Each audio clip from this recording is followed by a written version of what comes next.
Collaboration is a most interesting phenomenon. True collaboration involves a huge commitment to democracy, where the participants may offer concepts equally. This is not always easy. In the case of Josh Beamish, even though he is a young man, he has been creating dances and presenting them to the public since his teenage years. Josh has collaborated with fellow dance artist Scott Fowler, who dances with Netherlands Dance Theatre. Before dancing with NDT, Scott had established himself with Ballet BC. The first time I saw Falling Upward, I was mesmerized. I thought, here is work that shocks me into a new awareness of the potential of collaboration between dance and the natural world in a digital context. Speaking with these two artists at Netherlands Dance Theatre's new studios in The Hague was riveting. These two young men are deeply committed to their creative processes, their collaboration, and to the potential of dance on film. Here then is my conversation with Josh and Scott. So it's great to be talking with Josh Beamish and Scott Fowler today, because when I first saw your video Falling Upward, I went, oh, this is a good piece of video dance, which I see, Scott, as a new art form. I'm interested, of course, in your collaboration with each other, but I'm also interested in the dialogue of you as the videographer, who is also a dancer. Mm-hmm. And quite obviously, Josh, you're the dancer in the film. And so I'm interested, Scott, if you could talk about these parts of your personality a bit that involves videography and dancing and that internal collaboration. And then let's switch over to the collaboration with Josh. Because if we're making a trailer, we want to move to a different, probably, section of the film, but nothing that feels too drastic. Yeah. I first started with an interest in photography. I was fascinated by how I could put my own perspective to things that we see every day. It started with a fascination of how I could create art through a certain perspective on images in life. And then I realized my appreciation for dance as an art form could be a perfect opportunity to blend my interest for film as an art form. I love to focus on how dance can be seen differently through the eye of a camera, how it can be highlighted or enhanced or distorted. These are the kind of things that I'm interested in when I create dance film. And there you are, because that really is what it's about, that camera eye and how it plays with the dancing body, which is where you come in, Josh, because you are the dancer in the film. And, I think of your career, Josh, in how you started creating at such a young age, and not only creating, but producing, which is another deal also unto itself. And I think from how I read your dances, Josh, that over the years, you've played more and more with improvisation. I feel like my relationship to dance began through improvisation. I had access to studios since I was 4, so when I was like 4 and 5, I would just go into the studios, pick a cassette tape off the wall, put it in and improvise, and the teachers would come and find me improvising in the studios, and I asked to perform improvised solos in the recital since I was 5. I would pick a random costume, go out, and just the whole auditorium of people in Edmonton had to watch me do improvised solos. So I feel very comfortable improvising, almost more so than if I have to meet set expectations. And I feel like there was a medium period in my career where I really started defining like the structural phrasing within my work and how to teach that to dancers, where that became kind of like an overarching priority of what I was trying to achieve or focus on. And then it was more when I started collaborating with Amy Henderson in 2016, around that time, that I think I went back into integrating improvisation more into what I did. During this pandemic era, you produced this show that went online.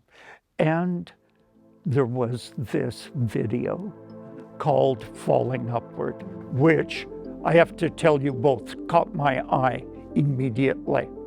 I went, oh, this is really beautiful.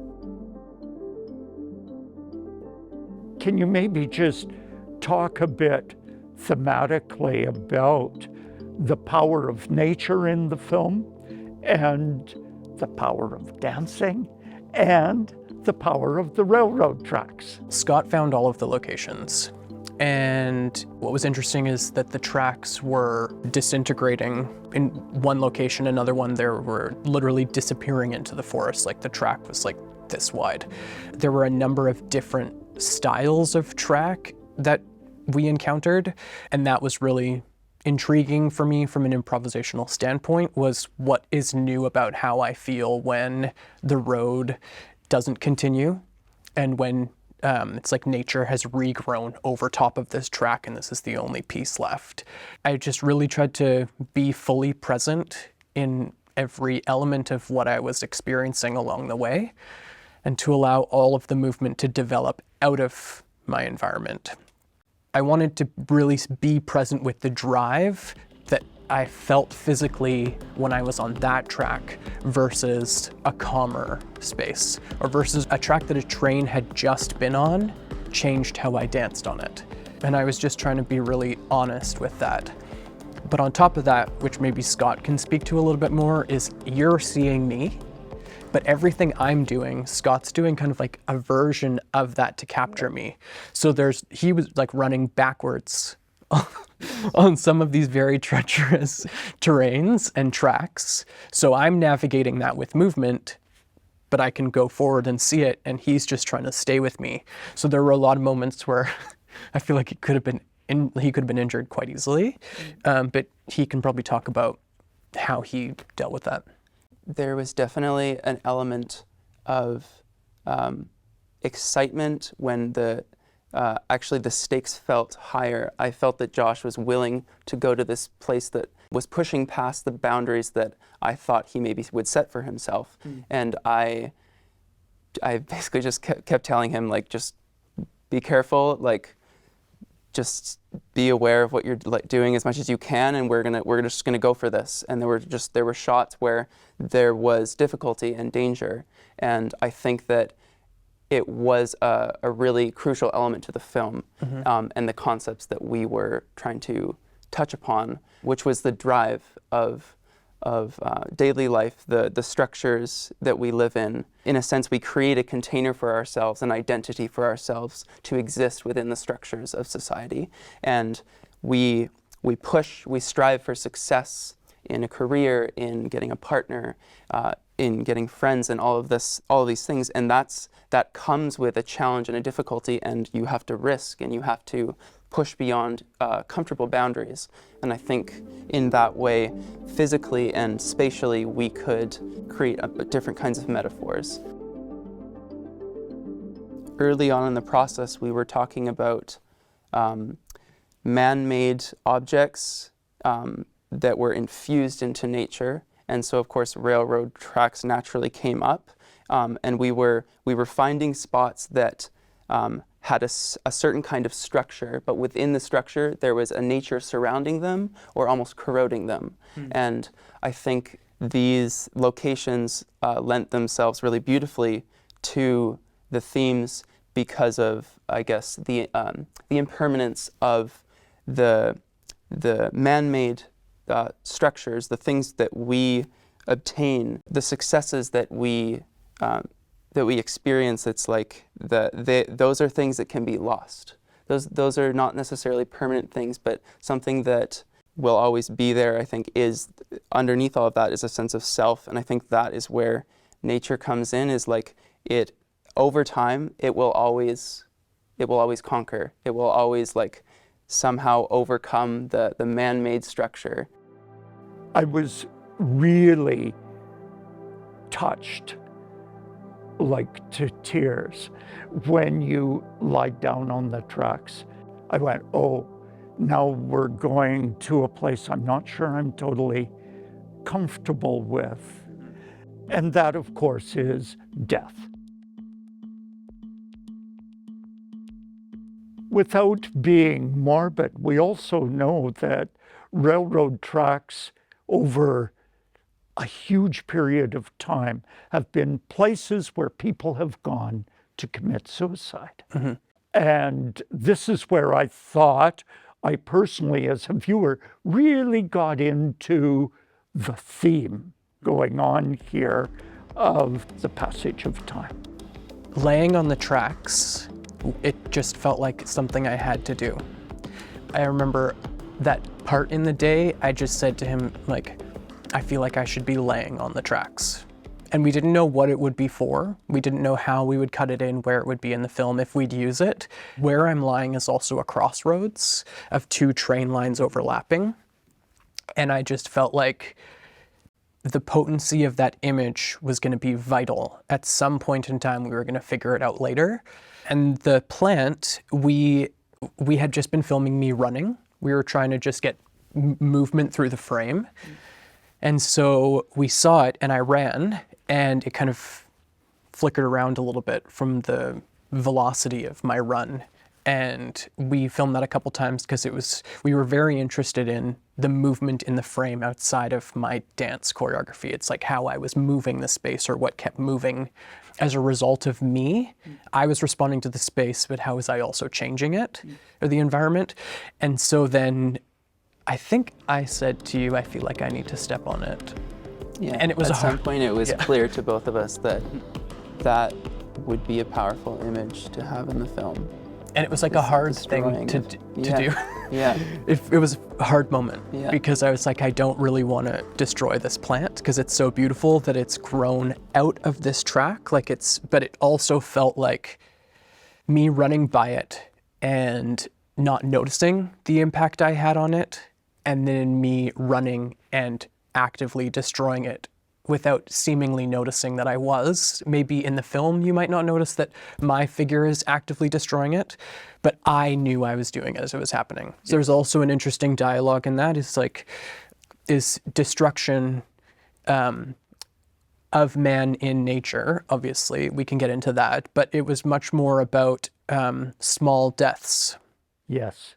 And which is pivotal to me because I felt like building up to making this film in like the year or two prior, I felt like I was experiencing a lot of small deaths in my life, losses. And every loss is a death of something, whether it's like the death of an ambition, the death of a relationship, the death of I experienced actual deaths of two people very close to me. So yeah, 2019, 2020 was like a very pivotal year for me in terms of loss. It had to have permeated the film. It was kind of like the thing that propelled us, I think, in that way, conceptually. I'm interested, Scott, in your eye, what you're looking at, but more importantly, how you're looking. Because just from how you've been speaking, Josh, we're now talking about life and death, destruction. As the filmmaker, you're also in a dialogue with these themes. I'm very interested then, Scott, in how you're looking at him. Yeah. When we started talking about these themes that Josh was just bringing up, I knew that it would be important for me as a filmer to incorporate as much as I could perspectives that would either directly connect to Josh's experience and Josh's movements, or somehow counter them in order to create like more of a thorough experience for the viewer. Dance is often seen in a frontal way, in a distance way, and I really wanted to break those boundaries of perspective. I wanted to get intimate in moments with Josh. I wanted his state of being as he was doing certain movements to be reflected in how I was filming. So for example, when he was pushing down the railroad tracks with all of these intricate movements, or at points just running as fast as he could, I wanted to be there with him, and I wanted the pace of his actions to be shown through how I was filming. So let's talk about the second part of the film then. I'm a bit floored by the beauty of that old building and the structure that you dance into with the water. I would like to know, Scott, in terms of the filming, what happens at that point in the film when we travel to the dam?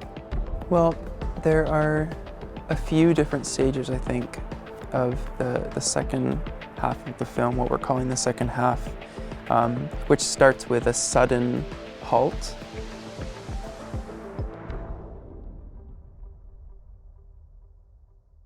The music cuts out.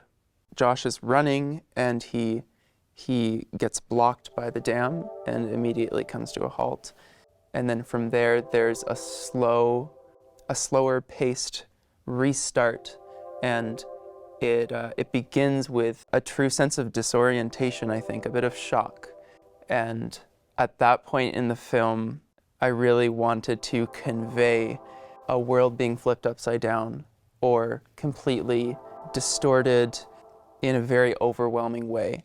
And so I was playing with flipping the perspective of the camera as Josh was dancing.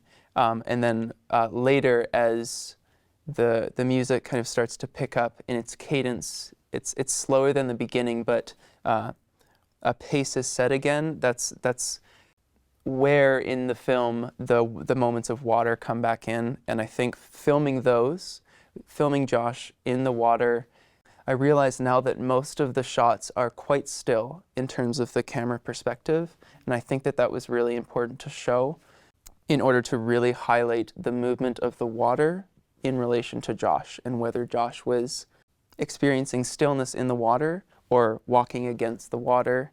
There was a flow moving over him, or the water, it felt as though the water had a pace and a flow of its own.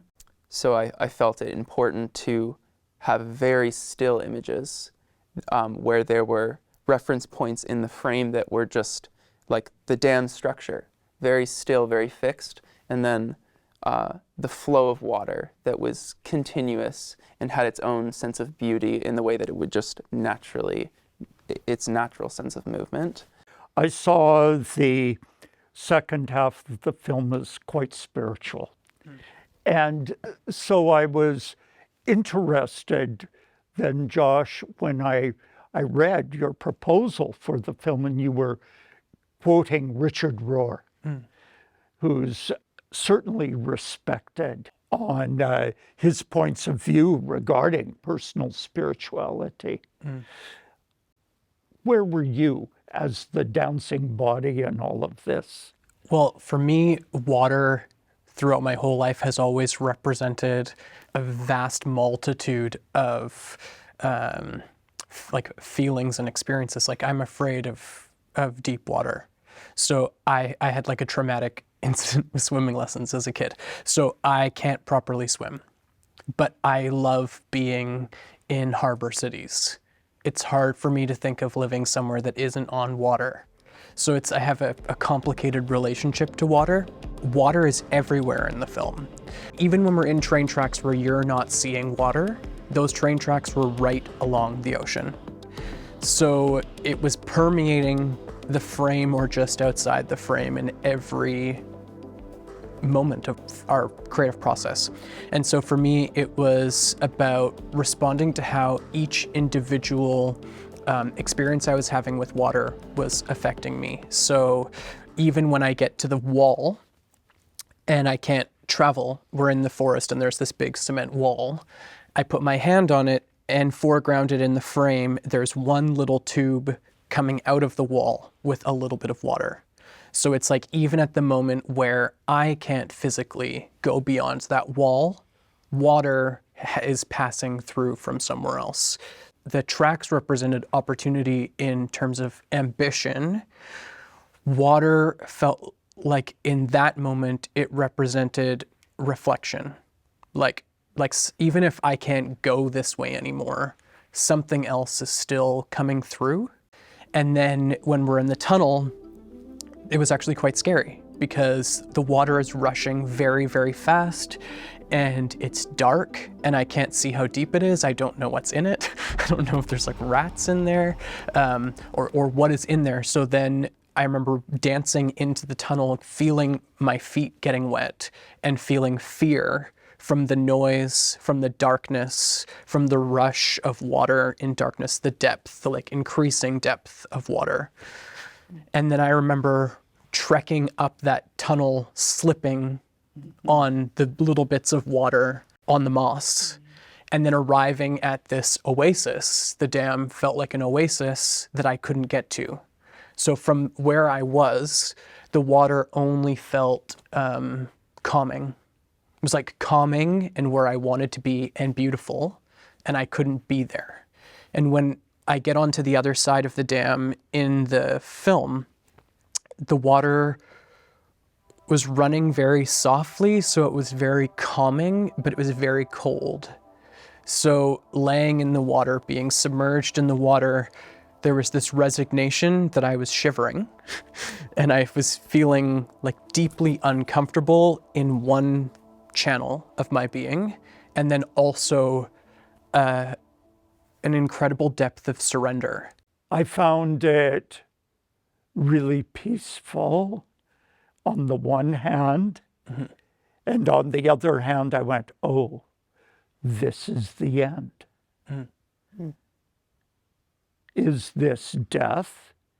Has time stopped? But this is the end.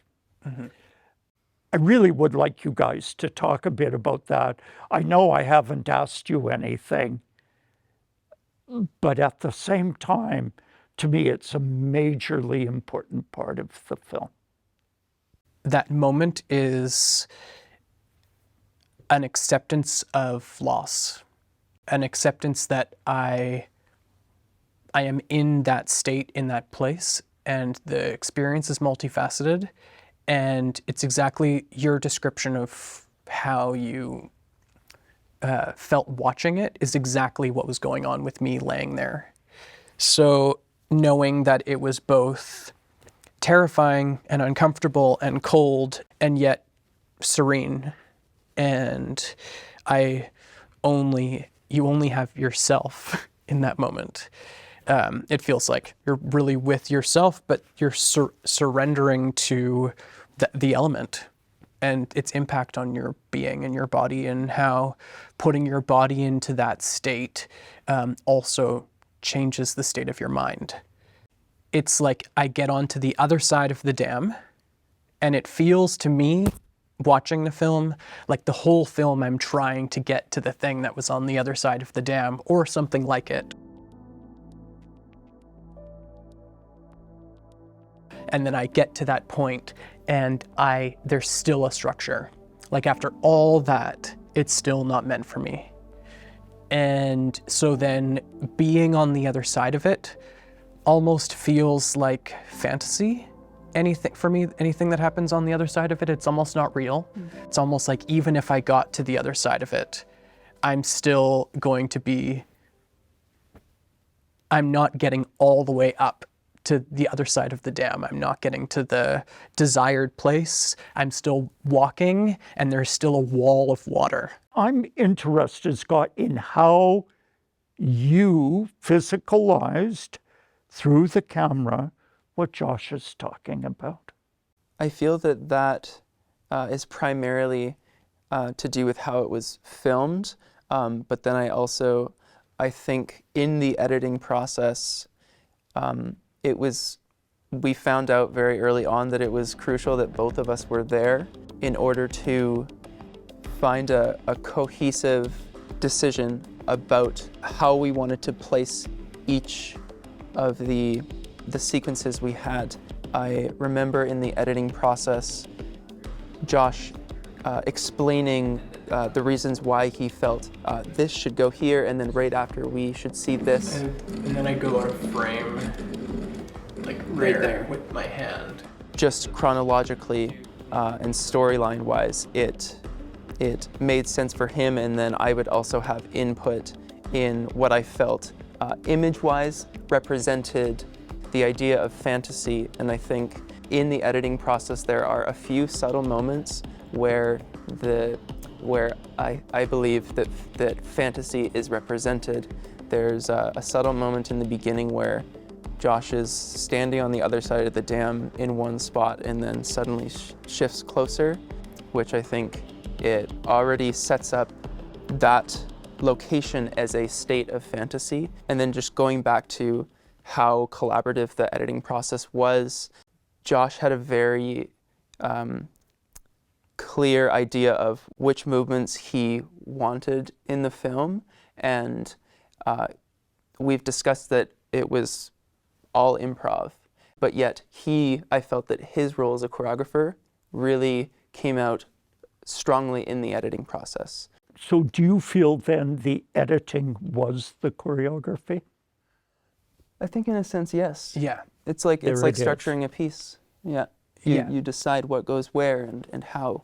And Yeah, for me, this was the most collaborative creative process of my entire career, in the most genuine sense, in that I don't feel like we have whole ownership of the roles that we're credited for in that way, where it's like Scott has the technical knowledge of editing that I don't. He understands how to operate the program, but every decision of how we would move between frames was a discussion for us, in that my choreographic process was happening in his editing process, and his movement of the camera and what interested him was also affecting my improvisational choices. And Scott, especially with Scott being a dance artist, Scott could say, I feel like if you moved in this style, or I feel like if you thought about this, or think if the movement traversed this way and flipped angles around here, I think I could really do something with that, with this idea I have for how to frame you. And so then my choices, my improvisational performance choices, were also being actively affected by Scott's knowledge as a dance artist and filmmaking interests. And so normally I make anything I've ever done for camera before, I make pieces, and then it's like, well, the dance travels over here, so if you can be on that angle, that would, catch it the best, or we could try this idea for that part. But this was like the dance was unfolding as a result of that. And so like we're credited as co-directors because it felt like everything is of us both. It sounds to me that the edit suite becomes very important, and the dialogue I think it's a better transition than going just because it's like sideways. inside the creating of this work happens there. Josh made a really important point about the filming process, which was that my filming techniques directly informed his improv. There's moments where we're focusing on just one part of the body and really zooming in on the examination of movement of that part of body. So I would say to Josh, I think we should spend this time now focusing on how you're observing and moving your hands in space, and I guess a rediscovering of your body, but through specific parts of his body where I would zoom in and film. So I would say to him, like, maybe move a little bit slower for this so that the camera can follow very intimately. Those are the places where I feel like physical discovery was brought about from a film perspective that he had, or a conceptual idea that he had also as a dancer and dance artist that he thought would convey well. I think there's one other element then that we really haven't spoken about in relationship to the dancing and to the film itself, and of course is music.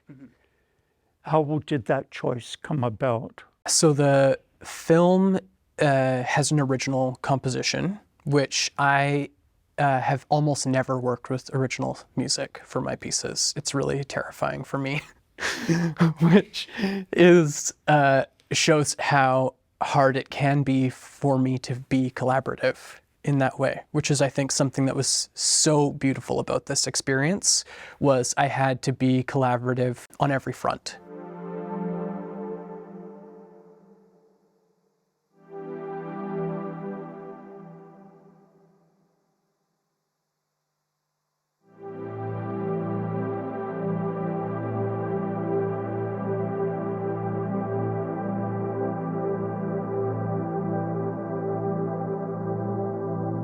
The score is by Stefan Nazarevich, who's a composer from Vancouver also.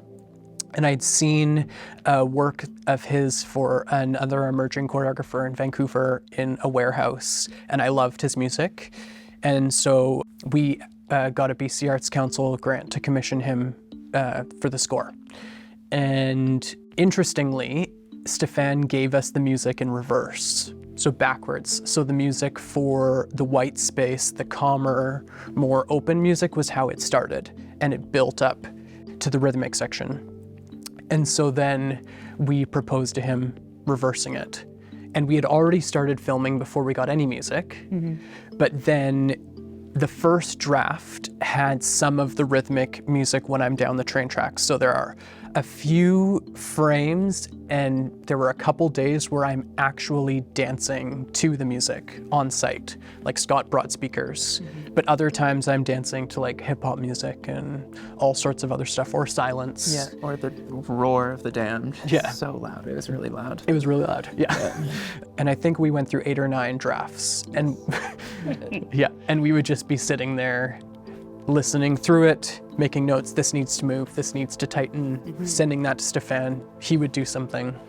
Those choices that we were making to change the score all had to do with the thematic content of the film and how we wanted it to happen chronologically. For example, the build in music where it reaches its high point in its cadence and its drive and its volume, we really wanted that to be a powerful moment of music, a loud, almost chaotic moment, so that the snap to no sound was exactly what we wanted to convey in Josh's movement. I just remember a few of the drafts that was one of the main things we were looking at, was really focusing on how the sound could directly enhance the state of Josh and then of the viewer.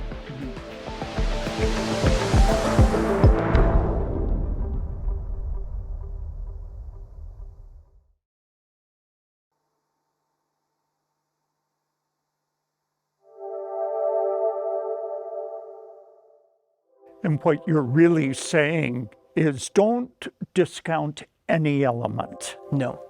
That every element is chosen and is crucially important to the work itself. Yeah, I'm incredibly meticulous, and like almost to a point of insanity, but I felt like that is why we worked so well together in this process, is that no detail is too fine, too small, or too unimportant to either of us in process. So for me, I think that's why I could feel so calm in collaboration, is that I knew that every choice was as important to Scott as it was to me, even if we might have had slightly different ideas. So are you telling me that's inherent to the medium then? No, because I've worked with other people who I feel like aren't as attentive or fine in their desire for how to convey that. I feel like, and that's of no fault to them, but I just felt that for me, I felt a different sense of calm in that I was always going to be represented well. I was always going, there was an incredibly thoughtful approach to every moment and element of what we were producing. Yeah. Which I feel like is necessary for me. I feel that we really created a space among the two of us that was completely open to pondering the smallest and most seemingly trivial of details, without any impatience or expectancy or judgment, that it was open to talk about the small things. And that's not always the case. No. And so that sense of trust between you then was crucial to the work. Yes. As a collaboration. For sure. Yeah. Yeah. So it's been so interesting for me talking with you guys about really a film that's quintessentially Canada.